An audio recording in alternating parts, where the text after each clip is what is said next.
sono luoghi che si riconoscono da una fotografia.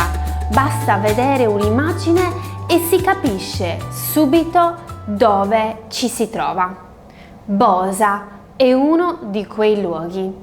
Da tempo Chiara vede fotografie di questo piccolo borgo dai colori vivaci, costruito lungo il fiume e dominato da un castello medievale sulla montagna. Tutti le dicono la stessa cosa: se vai in Sardegna non puoi perderti Bosa. Così, in un sabato estivo, decide di partire.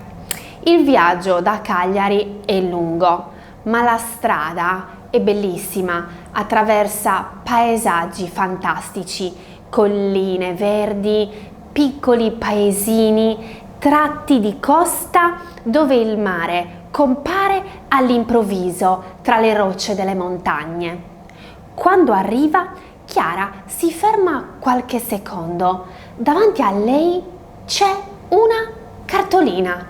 Le piccole case colorate si riflettono nell'acqua del fiume Temo, l'unico fiume navigabile della Sardegna. Le facciate delle casette sono rosa, gialle, azzurre, arancioni, colori pastello, sembrano dipinte una dopo l'altra con una tavolozza piena di colori. È ancora più bella di come se l'era immaginata. Attraversa il ponticello lentamente. Sul lungo fiume alcune persone stanno passeggiando senza fretta. Qualcuno beve un caffè sulla piazza. Qualcun altro osserva il riflesso delle casette colorate nell'acqua e scatta delle fotografie. Anche qui il tempo sembra scorrere più lentamente. Chiara prende una delle piccole vie del centro storico. Le stradine iniziano subito a salire verso la montagna. Ogni angolo regala un dettaglio diverso: un balcone pieno di fiori, una porta antica, una scala in pietra, una finestra aperta da cui esce il profumo del pranzo. Più sale, più il panorama diventa spettacolare.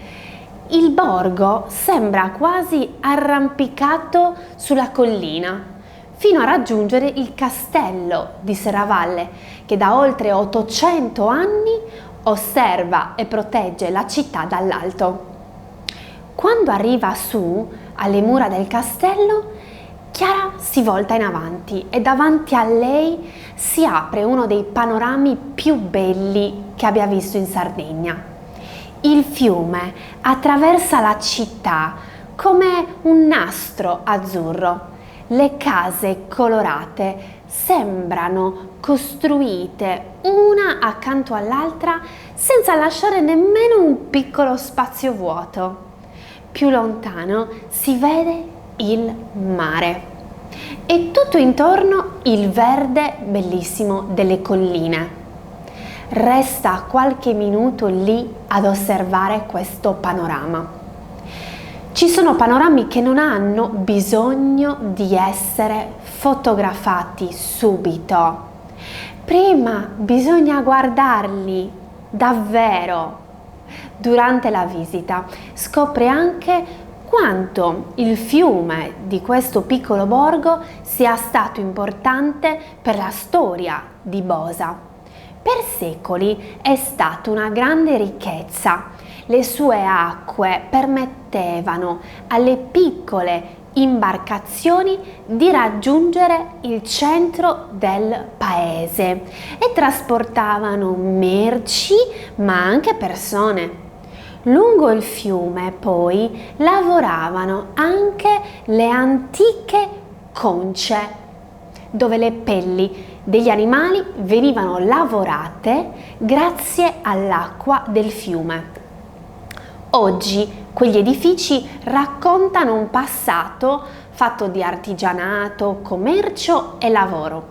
archeologia industriale si chiama. È sorprendente pensare che un fiume così tranquillo abbia dato così tanto alla vita della città. Verso l'ora di pranzo, Chiara si ferma in una piccola trattoria e il proprietario le racconta con orgoglio tutti i prodotti del territorio. Qui a Bosa il vino è una cosa seria. Le spiega che la Malvasia di Bosa è un vino dolce e profumato ed è proprio uno dei simboli della zona e viene prodotto da generazioni e generazioni. Sul tavolo arriva anche una bottiglia di olio extravergine d'oliva locale. Sì, perché Bosa è anche famosa per la coltivazione delle olive ed esiste anche una specie di olive chiamata proprio bosana, la qualità, perché è tipica di questo territorio. Chiara prende un pezzo di pane ancora caldo, versa un filo d'olio e lo assaggia. A volte bastano 2 ingredienti così semplici per capire un territorio. Ogni sapore racconta il sole, il vento, il lavoro delle persone che vivono qui. Dopo pranzo continua la sua passeggiata e continua a esplorare senza una meta precisa. Allora entra in una piccola bottega e osserva gli oggetti che ci sono di artigianato. Saluta i negozianti che sono molto accoglienti e le rispondono con un sorriso.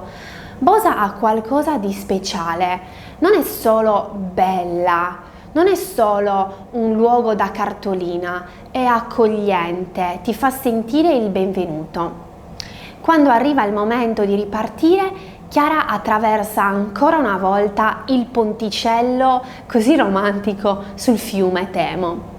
Si ferma a guardare il riflesso delle casette colorate nell'acqua e pensa che ogni città abbia un colore. Cagliari, per esempio, è bianca come il calcare. Carloforte è azzurra come il suo mare. Alghero è arancione come i suoi tramonti. Bosa invece è un arcobaleno. Un luogo dove la natura, la storia e il buon cibo convivono in perfetta armonia.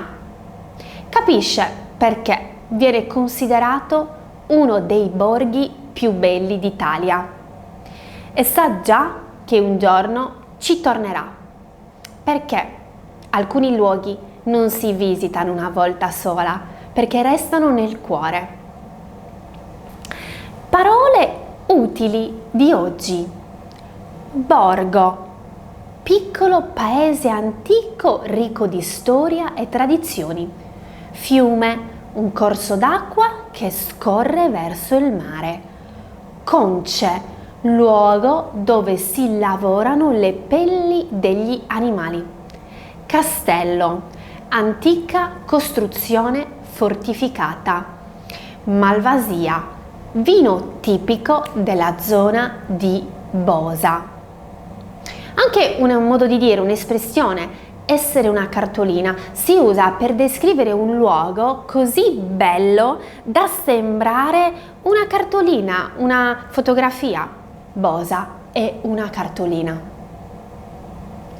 Quella sera, Chiara, come sempre, apre il suo quaderno rosso, il suo rituale quotidiano, ripensa ai colori delle case che si riflettevano nel fiume e sorride.